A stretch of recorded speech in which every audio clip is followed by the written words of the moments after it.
In the city of San Jose, the street trees that were originally planted and owned and maintained by the city have been given over to the homeowners. The homeowners now are responsible to take care of the trees, and the homeowners make the decisions on these trees. Unfortunately, some homeowners don't really care, or they look for the cheap bid, or somebody knocks on their door, and that's what happened here.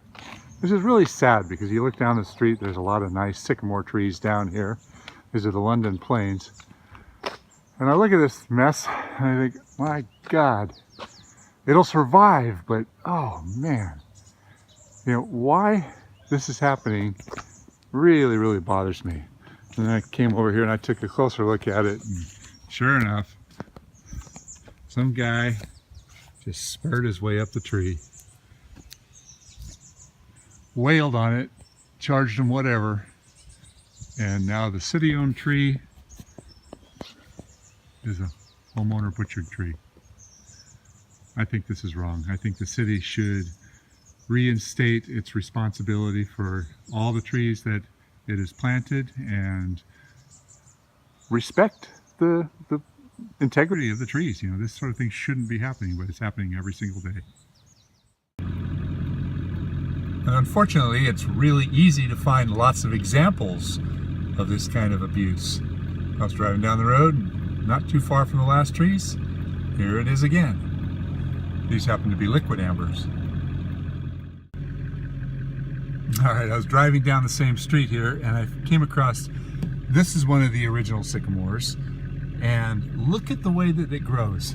And I can see up there, I can read the tree, that this tree was chopped severely all the way across here, and all the new resulting resprouts from decades ago has created kind of an abomination in terms of structure. Now compare that to the adjacent trees that are the same age and the way their structures grow, but these trees have not been destroyed from past pruning. Okay, so why is this wrong? Let me see if I can do a quick drawing here to show you. First off, let's draw the tree. We'll draw the structure of the tree, the branching that comes up, and then it starts branching off into different directions.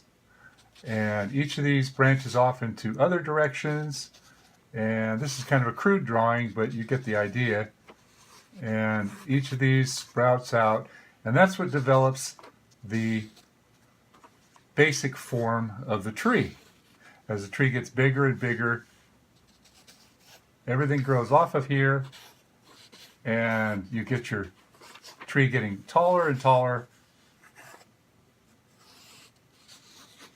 And all of a sudden, somebody comes along and prunes the tree, and they decide they want the tree to be small. So they cut it back hard, and that's what you've got. You've got this tree that's butchered. It's cut here and here and here and here and here. Now, some people refer to that as pollarding, but we'll get into that. That's a whole nother issue. So what happens? In a grander scale, this is what happened in the previous picture, or the video of the sycamore that I was just showing you. But now you get masses of suckers coming off of the edges. It doesn't come off of the end and continue to grow, but you get all these masses of suckers that come out. So this is the first year. All right, so why is this bad? Well, if you continually trim it back to this point every single year and contain the tree, that becomes a very high maintenance tree. However, if you do it once and forget it, which is often the case, each of these individual branches gets bigger and bigger and bigger, but the area of where the tree was cut off will oftentimes start to decay.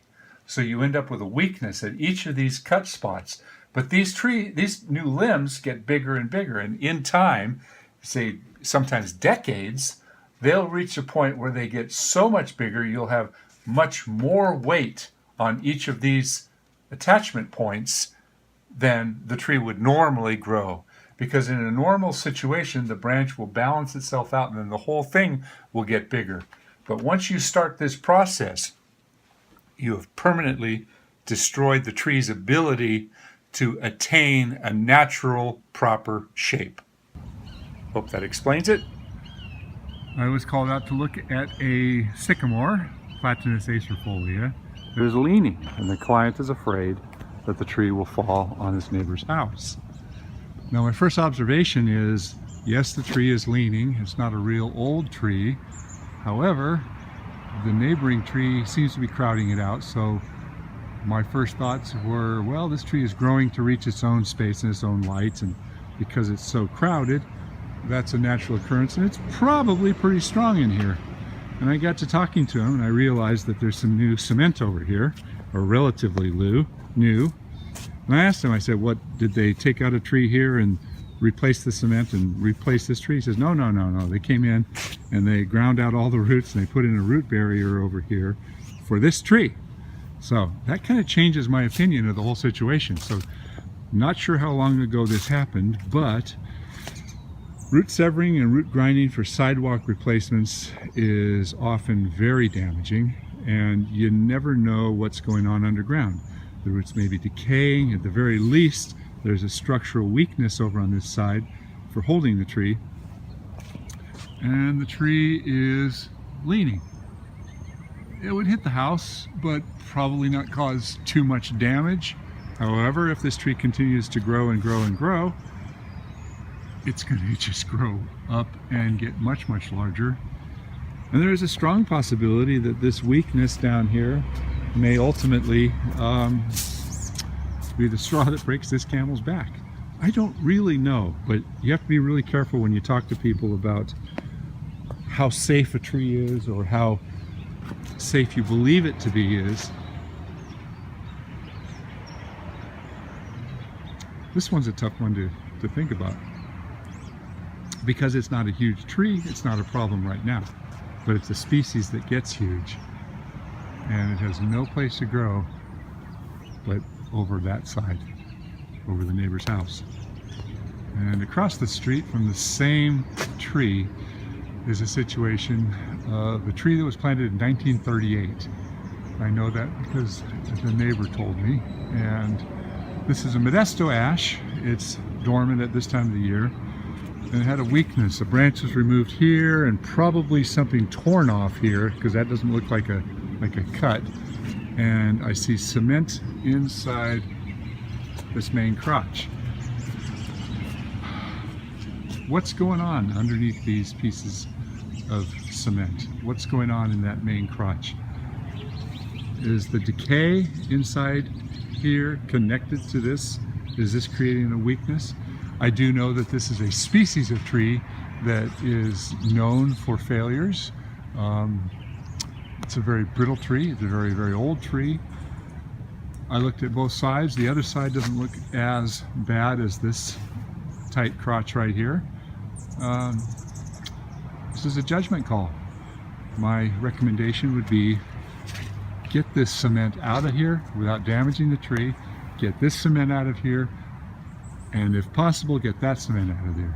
What that'll do is that will give you an opportunity to inspect these weaknesses, and then you can make a wise, more educated decision. Possibly some cables, but if it's really bad down here, cables are not a good idea either, because that's it's like putting a bandage on a real serious wound.